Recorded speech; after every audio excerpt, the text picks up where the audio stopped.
I'm your host, Mary Lemanski. I'm a musician, actress, writer, business owner, and creator of this podcast. Welcome, and thank you very much for listening. It's been a while since I have done a podcast. The last year has been kind of hectic. It's actually probably almost been a year. It's probably been at least 8 months. Anyway, I am back, and the last time I was podcasting, I had said that I would talk about my trip to the Grammys, which happened last year. So I figured since it's Grammy week, it's a good time to reboot the podcast and talk about the Grammys again. Before we do that, I have quite a few things. Well, not quite a few things. I have a couple things to talk about. First, I'd like to talk about our sponsor for this episode, Cyberpunk Web Marketing and Virtual Assistant Services. Cyberpunk helps creatives, solo professionals, entrepreneurs, and small businesses to focus on their larger goals while they meet their web-based creative and administrative needs. Cyberpunk Web Marketing and Virtual Assistant Services uses a blend of leading-edge technology and the DIY ethos of punk rock to achieve positive results for every client every time. Those in need of intelligent, independent, and tenacious online promotion and executive and administrative assistance would be wise to connect with Cyberpunk today. You can do that by going to cyberpunkmarketing.com. All right. And that's our sponsor for this episode.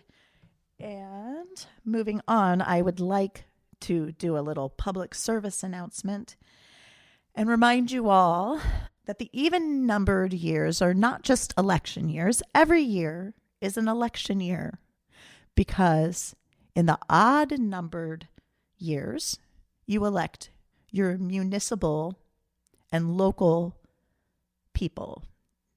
So I would suggest that you all get out there and vote every year. Every year. Every election is important. You know why? You may not think that the local elections are as important as the president, but you know what? You don't actually elect the president. The Electoral College does. And the local people decide how your schools are going to use their money, how the libraries are going to use their money, how taxpayer money reaches you and how it is used at the local level. So you really want to get out and vote for people that support your values. There are ways to find out. It's hard sometimes to find out information about local candidates, but a lot of times if you search their names, you can find their party affiliation. Just search their name in Republican or Democrat, and you can usually find that out. Or Libertarian or whatever, Green Party.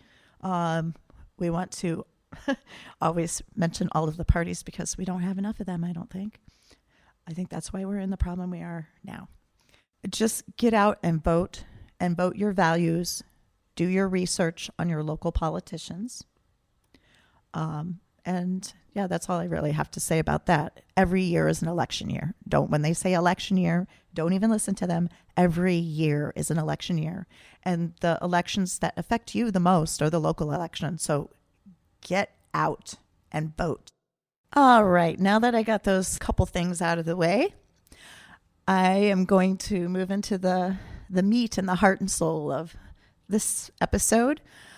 My last episode, which I think was probably like 10 to 8 months ago when I thought I would be putting it out the next week.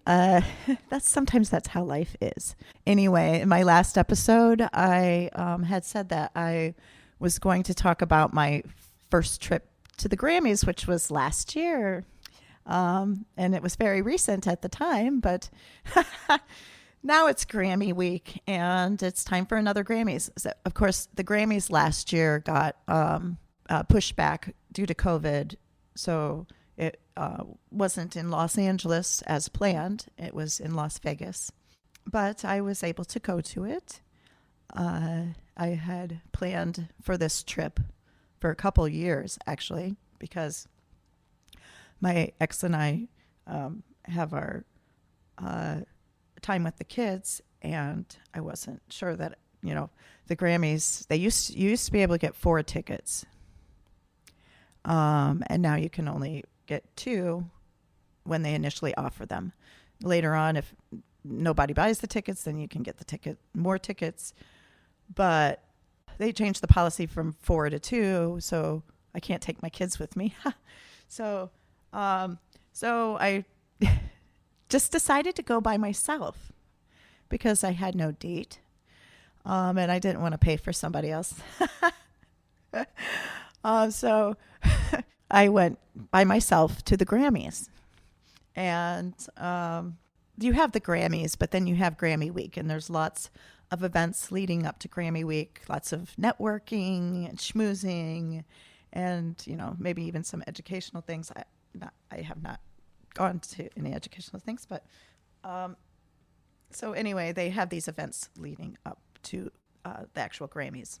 And I flew into Vegas on Thursday. I was able to arrive the first day that they started offering tickets. And I was so glad I did.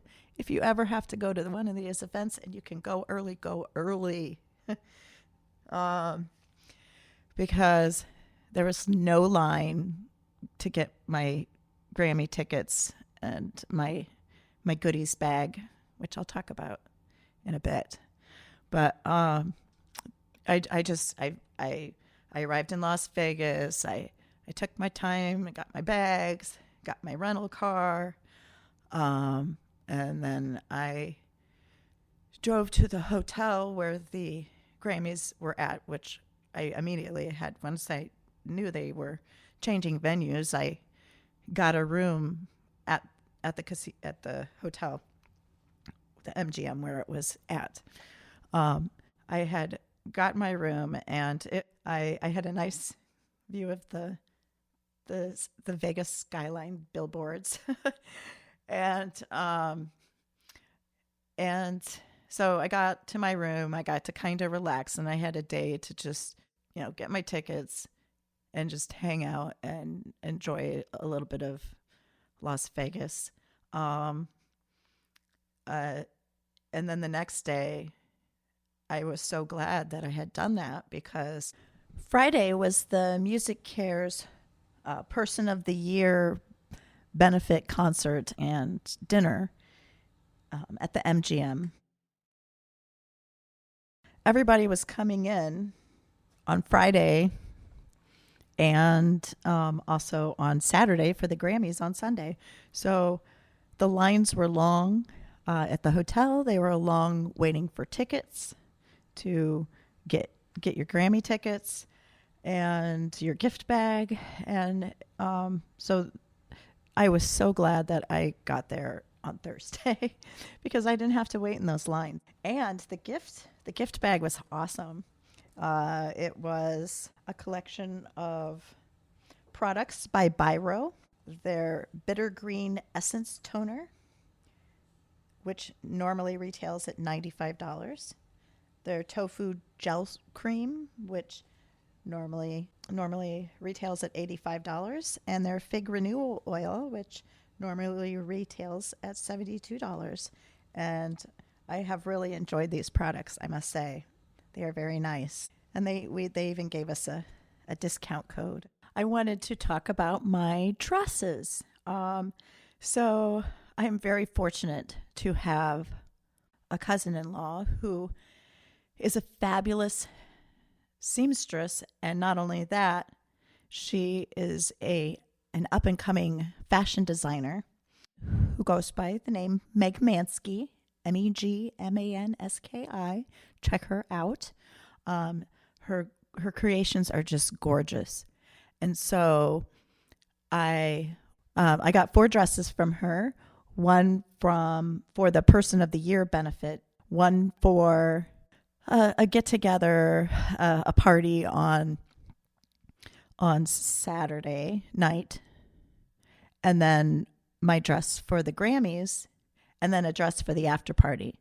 Well, the after party didn't end up happening, so I've got a 4th dress that I've yet to wear, but I Did You Wear the Other Three, all by Meg Mansky.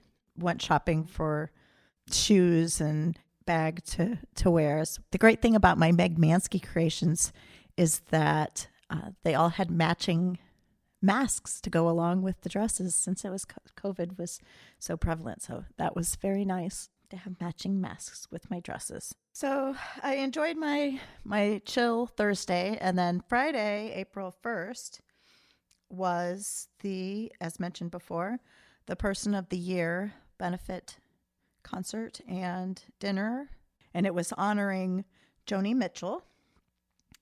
And Stephen Stills was there, and then there were performances by Brandi Carlile and Herbie Hancock, Sarah Bareilles, Cyndi Lauper, Chaka Khan, Leon Bridges, Pentatonics, the Black Pumas, John Batiste is amazing, and Maggie Rogers, and Mickey Guyton. It was all just a wonderful, wonderful show. And the dinner was great too. I don't have the breakdown with me. It was salad, and then the main course, and then the desserts were crazy. Little sculptures and stuff made out of cake. So anyway, so the dinner was great. I got there and I sat down at my table, and just to kind of give you the context of this, it had been, a few months since the whole Waukesha thing. And I was really actually pretty wary about being out in public, and how people were going to react to me, honestly. So I go to my table and I sit down, and I just, everybody was going around and introducing themselves. And I introduced myself, and they ask, oh, what do you do? And I said, oh, I'm an independent musician. And the guy next to me is an older gentleman. He says, oh, independent musicians make enough money for tickets to this? So right off the bat, this guy was not sitting well with me. What does it matter? Really, why would you say that to somebody? So I just kind of, brushed it off, and I'm like, oh, I do all right. And so I sit down, and this woman comes over and sits down next to me, and she introduces herself to the table. She's a journalist. And so we're all, talking as the night goes on, and, watching the performances and all of this. And so it comes up, people are like, I know it happened. The guy next to me starts talking to me, and he's like, tell me more about your music or whatever. And I was like, well, I've been putting out my own music since 1999. And I said, I'm like in Chicago area right now. I play around town, and then he just cut.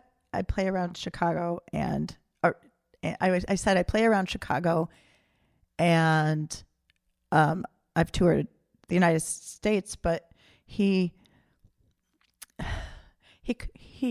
only heard I play around, and then starts talking to the rest of the table like, oh, did you hear she plays around? And I was like, you didn't hear the rest of my sentence. I said I play music around Chicago. And so this is strike two for this guy. Oh, wow. He didn't even know who I was really at that point. And then everybody else says, "Oh, let's hear your music. Tell us about your music and what's your latest release?" And so then at that point, I had put out Karma, Klansmen Are Ruining My America, the music video. I started to tell people about Waukesha, and I started telling them my story. Like you can hear if you hear some of my earlier podcasts. I was like, yes, I'm that girl. I'm that girl that said that stuff. But I collected all the voicemails and I chopped them all up and I turned them into a song. Want to hear it? And I made a music video detailing everything that I've been through. And so then after that, people didn't want to talk to me. The guy sitting next to me like moved and his wife moved next to me well, at some point. But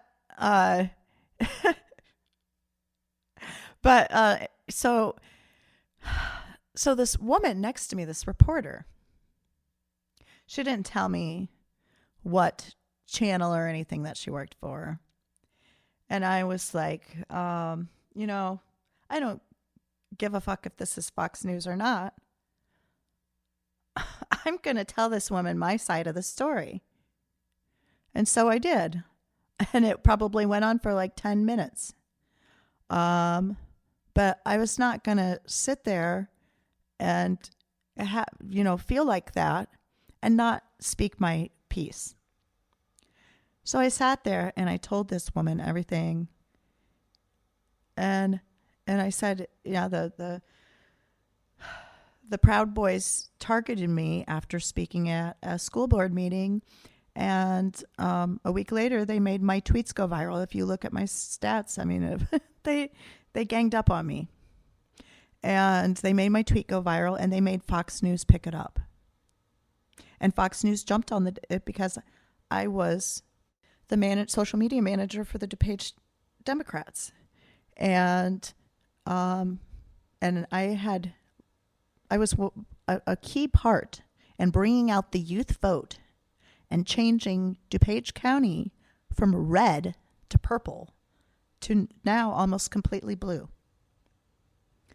And I fear that they're losing that youth vote. As I talk to my son every day, and I hear some of the things that he says that it's really strong. We need to fight back against this white supremacist domestic terrorism that is taking over our country. But aside from that, I didn't care that this woman was from Fox News. I was going to tell her my story. One thing about Fox News is there were a lot of influencers. I found a graphic and it had compiled all of the people that said bad things about Waukesha. And there were some major influencers on there.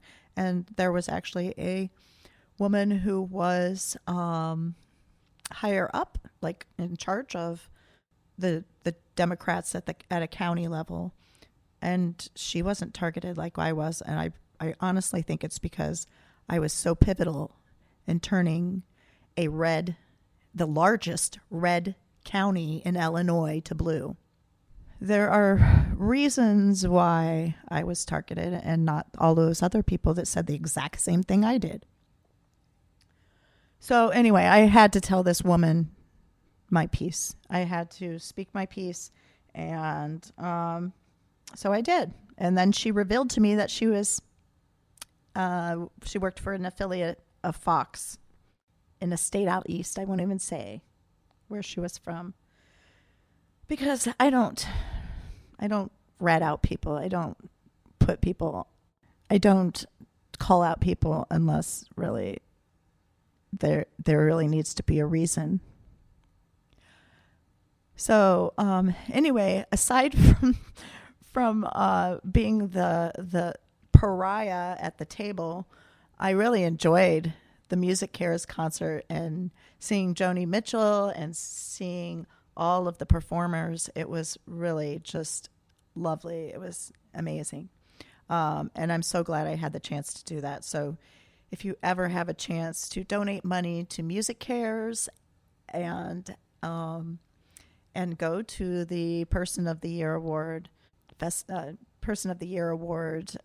festivities, the dinner and the production. You should do it because it was really something, and it was a fabulous evening. Good food, good music, mostly good company. I guess as long as I'm not there, it's good company, huh? Okay. So that was Friday night, April 1st. So Saturday I had two events. In the afternoon, there was the Global Reunion 2022, which was hosted by Stuart Copeland, Ricky Kej, and Lonnie Park. And if you don't know who those people are, I will tell you. So you've probably heard of The Police, the band The Police. And if not, you should probably look them up because they're rather influential. But Stuart Copeland was the drummer for The Police from 1977 to 1986, and then again from 2007 to 2008. And so he was one of the hosts. And Ricky Kej. Ricky is a 2-time award-winning and 3-time Grammy-nominated Indian music composer and environmentalist. He has performed at venues in over 30 countries, including at the United Nations headquarters in New York and Geneva. In December 2022, Kej was announced as a UNHCR Goodwill Ambassador. And then also Lonnie Park. Lonnie Park is a 2013 Grammy nominee artist, musician, composer, producer, and author. He's a renowned vocalist, instrumentalist, songwriter, engineer, producer. He works across all music genres, including progressive and symphonic, metal, country, hip-hop, world folk, instrumental pop, and gospel. That's just a little bit about him. He also works with many other Grammy-winning artists and activists. That's a little bit about who hosted the party, and it was really nice. It was held in the courtyard at Hofbrauhaus in Las Vegas, and there were quite a few people there. A lot of people, indie musicians that and others that I have been in contact with over the years through the Recording Academy, or through just other connections, and it was neat to actually meet people in person. Some people that I've talked to online for years. There's other people there that I also knew, from Chicago and the scene here, but it was good to connect with everybody there. It was a nice crowd. Crowd is kind of just mellow. Everybody talking. There was some food and get beverages and yeah, it was just real nice, chill, laid back kind of networking get together reunion. See people we haven't seen in a long time, or people that we've been in contact with for years but have never actually met. So it was really neat. And then later in the evening, so I did have a guest with me for Saturday's events. It was my vocal coach, Katie Power, and she was with me for the first event, and then we got ready to go to the second event. So they had a red carpet, and you could walk the red carpet and get interviewed by the wonderful Anne-Marie Pacherno, who is a musician in her own right. She's an Americana composer, country, dance, folk, indie, pop, rock, songwriter, and world artist from Nashville. She was interviewing people on the red carpet. And so my vocal coach and I, we were making our way to get in line to get on the red carpet. And this gentleman just appears in front of us in line, and he's like, "Oh, you're so well dressed," and he is just like inches away from grabbing me. I turned around when he like stopped to talk to somebody else, and my vocal coach is like, "Do you need any help?" So anyway, he introduces himself to me, and I'm not going to put him on blast here. I will say that he was a politician. He was a Republican, and he was running for a very high office in the state of Nevada. And he may have been married. I couldn't get a definitive answer on that. Maybe he was divorced. Maybe that's why he was divorced. But he was really close to me, invading my personal space. So much so that as the line progressed and people were getting interviewed, Anne-Marie Pacherno thought that we were together.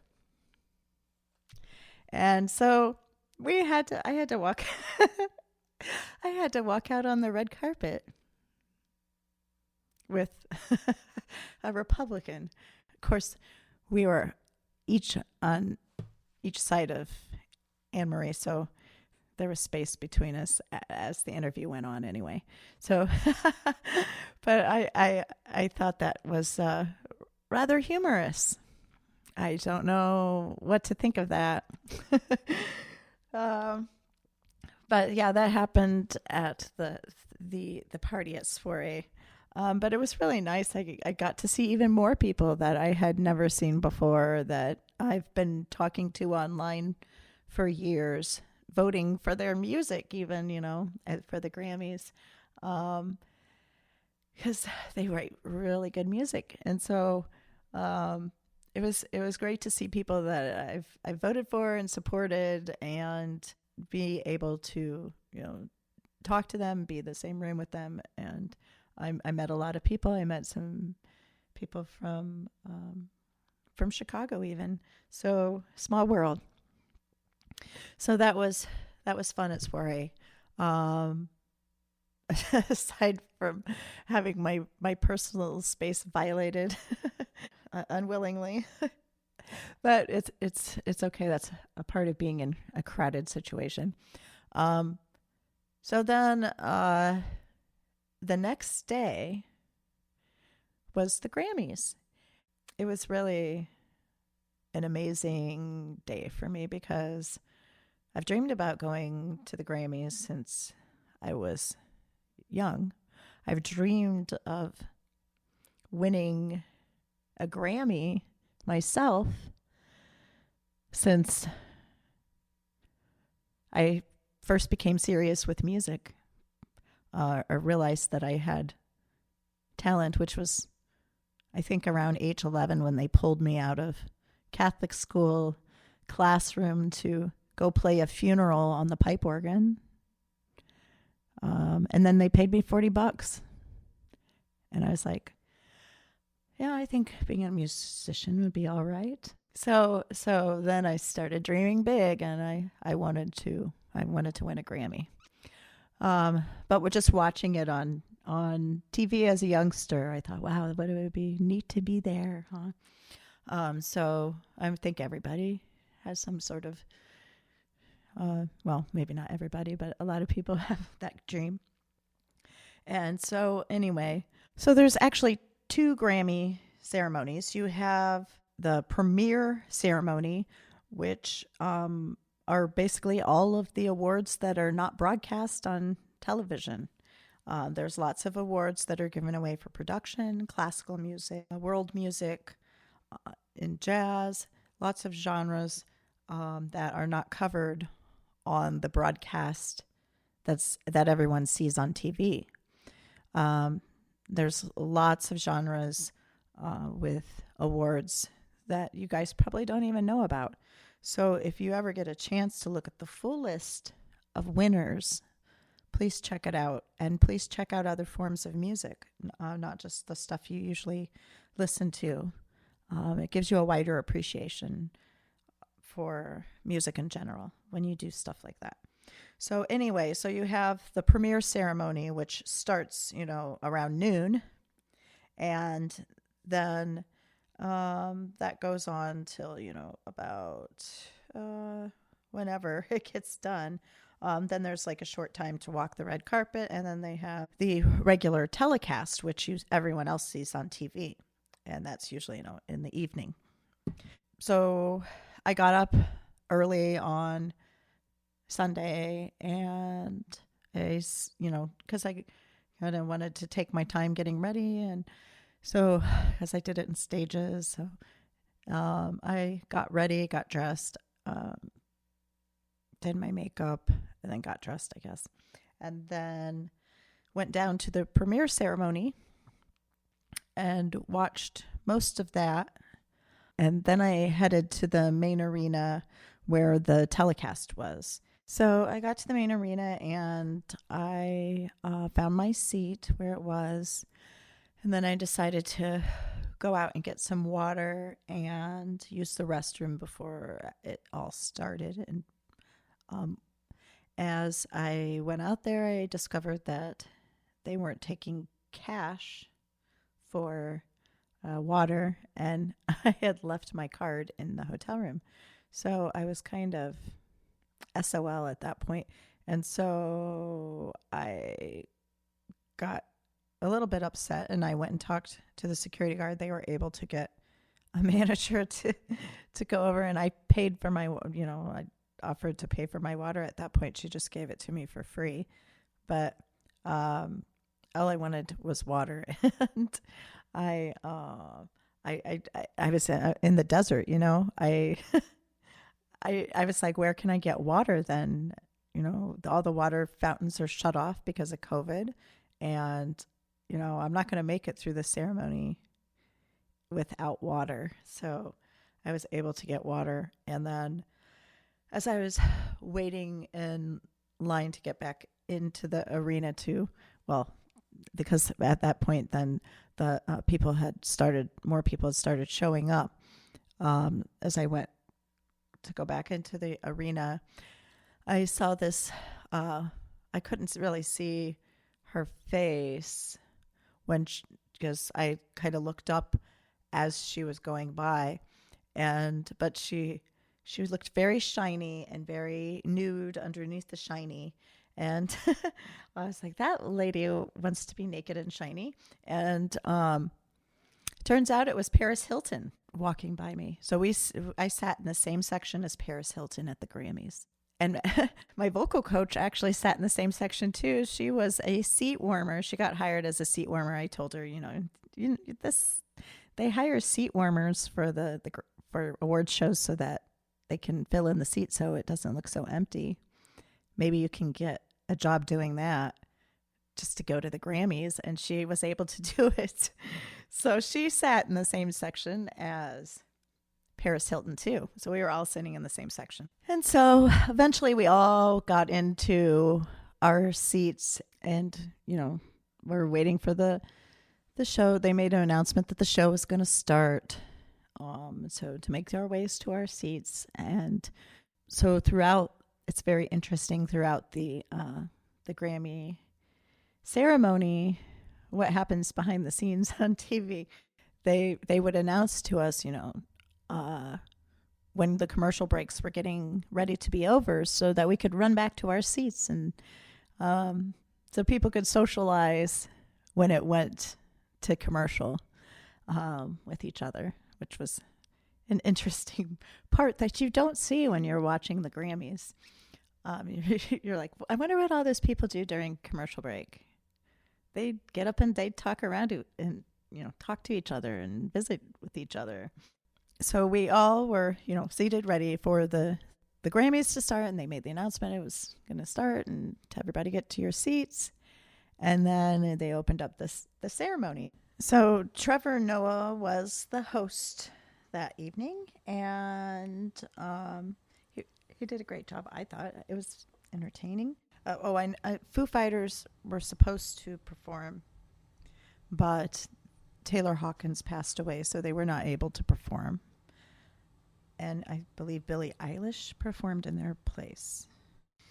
And let's see, the performers were Silk Sonic, who I thought were awesome. It's Bruno Mars and Anderson .Paak. And then there was Olivia Rodrigo and J Balvin. BTS performed. Amy Nuviola, Lil Nas X, Billie Eilish, Brandy Carlisle, Nas, Chris Stapleton, Maverick City Music. And then there was the tribute to Ukraine with John Legend and others. Lady Gaga's tribute to Tony Bennett, Billy Strings. And then there was the Sondheim segment, which was glorious.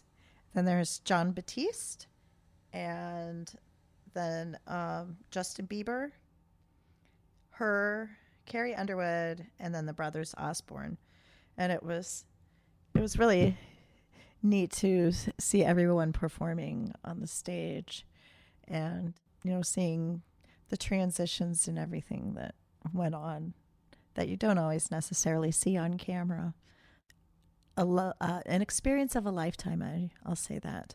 I don't know if I'll ever get to go back to the Grammys again, so I decided to do it in style. I decided to pay the extra money to go to the Person of the Year event, and to have nice showy gown to go to the Grammys in, and I just did it up because you never know, this might be the one and only time I get to go to the Grammys.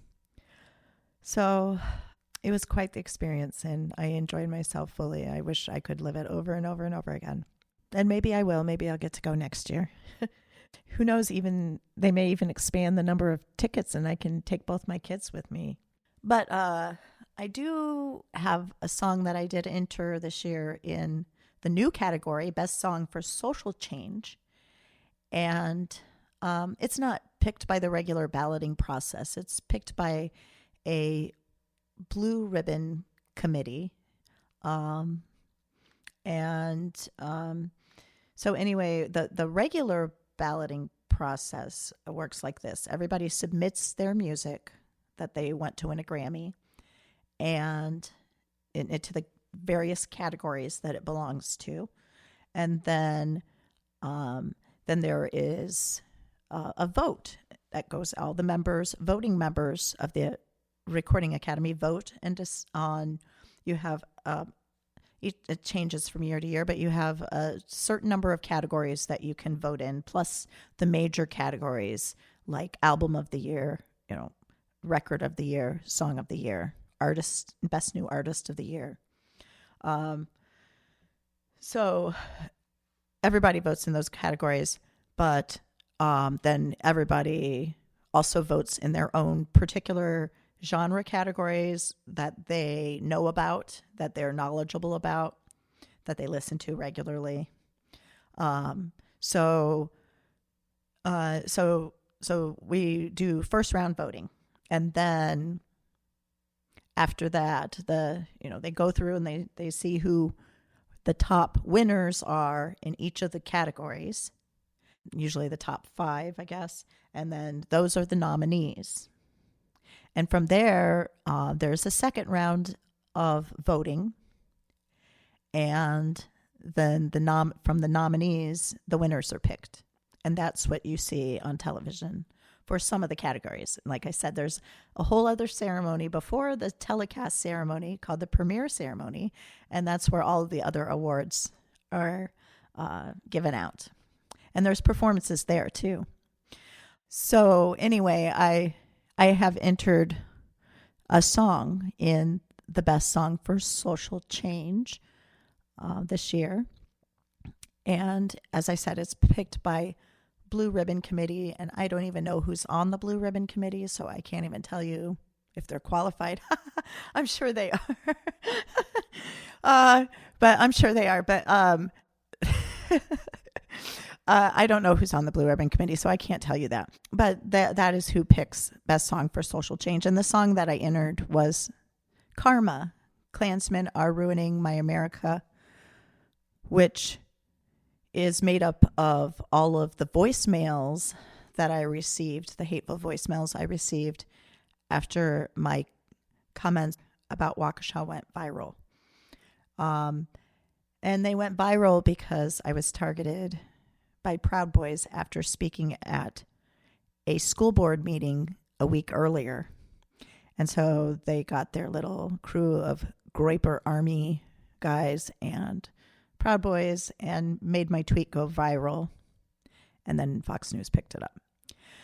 And anyway, the voicemails I received in backlash to that were mostly by white supremacists talking about the black guy driving the car, and, stuff like that. But anyway, so I took all those angry voicemails that I received and I made a song out of them. Well, I mean, like, what else would I do with them?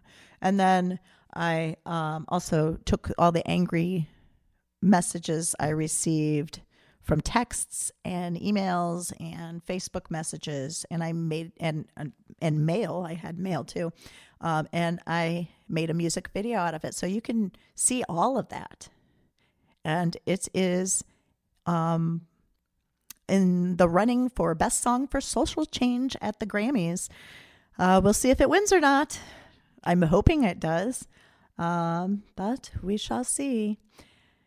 And anyway, that brings us to the present moment, and the Grammys are this Sunday, the 65th Annual Grammy Awards. This Sunday, February 5th at 8 p.m. Again, Trevor Noah is hosting, and it's at the Crypto.com Arena in Los Angeles. And you can watch it on CBS. I don't know if they're streaming from Grammy.com or not, but that may be an option, but definitely on CBS. So I hope you tune in for the Grammys Sunday, February 5th, 2023. It's the 65th Annual Grammy Awards. So hope you all tune in, and I hope you've enjoyed this podcast. I will be back with regular weekly podcasts now, I hope.